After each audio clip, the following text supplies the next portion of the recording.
The inauguration of the American president is often a time of great solemnity and also joyous celebration. One can expect that Barack Hussein Obama will provide a stirring speech and a memorable speech, and also afterwards in the inauguration balls and other festivities, a star-studded cast of many individuals will have a great time as they celebrate this new president. The inauguration of Barack Obama ushers in really what many people say a new period in American politics, not just because he's African American, but also because he represents a new generation. Many people see him as akin to John F. Kennedy, kind of separating the Eisenhower administration, the old way and the old views, with a brand new view and change in the air. It's important also to remember that this is the first inauguration since 9/11. First formal inauguration, and as a result of this, there's going to be an enormous amount of security at this event. President Obama will be the first recipient of a brand new limousine, which will be bulletproof and bomb-proof, kind of like a fancy tank. American soldiers and police will line the parade route, and it is unlikely that President Obama will get out of the car as Jimmy Carter did and Bill Clinton in walkaways, because this is not the time for that kind of openness. Because the inauguration is such an important event in our democratic system, I thought I'd give you a little bit of a background of how this whole process evolves. So let's go through some of the major highlights. George Washington, of course, our first president, was the first to use the term in "So help me God," as I say, as he promised to support the Constitution and uphold the Constitution. And then, of course, afterwards, many people say he kissed the Bible, again pledging his linkage between a deity and the American Constitution. Thomas Jefferson was the first president to be inaugurated in Washington, D.C. Obviously, the Capitol had not been built at that time, and it was just a very, very rudimentary series of buildings. The first inaugural ball occurred during the administration of James Madison and his wife Dolly Madison, and the White House was really not a place of great grandeur and opulence. In fact, Dolly Madison hung her laundry in what is now the major stateroom in the White House. The most raucous and controversial inauguration occurred during the administration of, or the beginning of the administration of, Andrew Jackson. The inaugural balls were filled with fistfights and drunkenness and general mayhem, as many of the Western farmers who were supportive of Andrew Jackson came to town looking for a good time, but also looking for jobs. Andrew Jackson was someone who started what is often called the spoil system of employing people who were his supporters. Probably the saddest of the inaugurations was William Henry Harrison, who gave an 8,500 word inaugural address, the longest ever, in extreme and bitter cold, caught pneumonia and died soon afterwards. A very, very tragic event. His vice president, John Tyler, became the first vice president then to succeed a president who has died in office. Also of great interest, because of Obama's African-American heritage, in 1865 African-Americans, as a result of the Emancipation Proclamation, were the first African-Americans, first former slaves to participate in the inaugural parade, a significant achievement.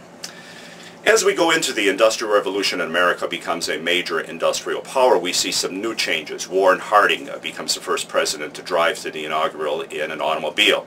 Calvin Coolidge becomes the first president to have his inaugural address on radio.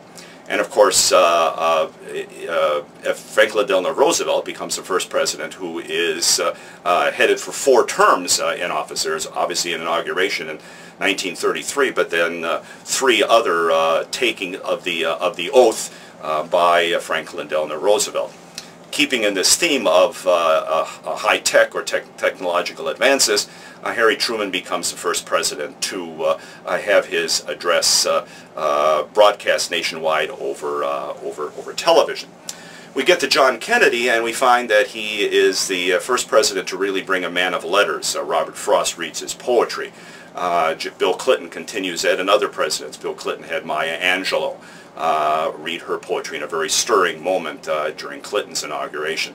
And also men of religion. This time Bishop Robinson from New Hampshire, who's openly gay, will read a prayer, and Rick Warren, an evangelist minister from California, will also provide the invocation. The first woman to give the oath to the President occurred on Air Force One as District Judge Sarah Hughes administered the oath to Lyndon Johnson after the assassination of President John F. Kennedy.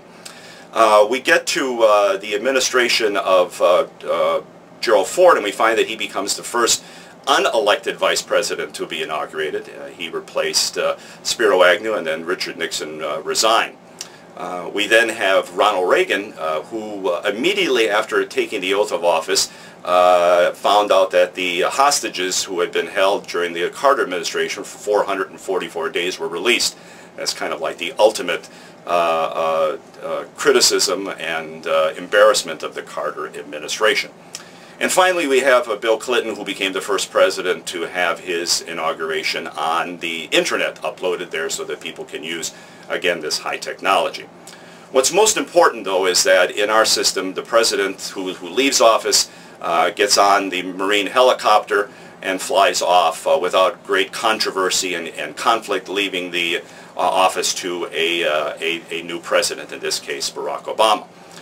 George W. Bush is headed to Dallas, Texas, and he has claimed that he is going to just stay out of the limelight and, of course, leave Barack Obama with enormous challenges, economic challenges, healthcare, global warming challenges, the war in Iraq and Afghanistan, and, of course, the terrorist threat. Excuse me. The administration of Barack Obama, though, is one that is accents change, and so in the tradition of John Kennedy, it can be expected that Barack Obama will bring new ideas and fresh approaches to dealing with the economy and dealing with all these other domestic and social issues. And one can only hope that the burden of office is one that Barack Obama will be able to handle. Most presidents get a honeymoon period. I think this will be the case as well, as the American people are hopeful that change will come about.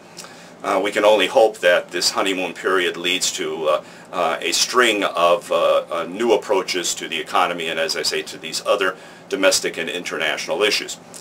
We can only hope, though, that this transition, which has always been peaceful, will also be a successful one in terms of Barack Obama as the first African-American president, the first African-American president from a new generation, and the first African-American from a new generation who has to deal with problems that are of enormous size and enormous impact on our society. So we can only wish the new president good luck and hope that this inauguration bodes well for not only the new president, but the United States of America.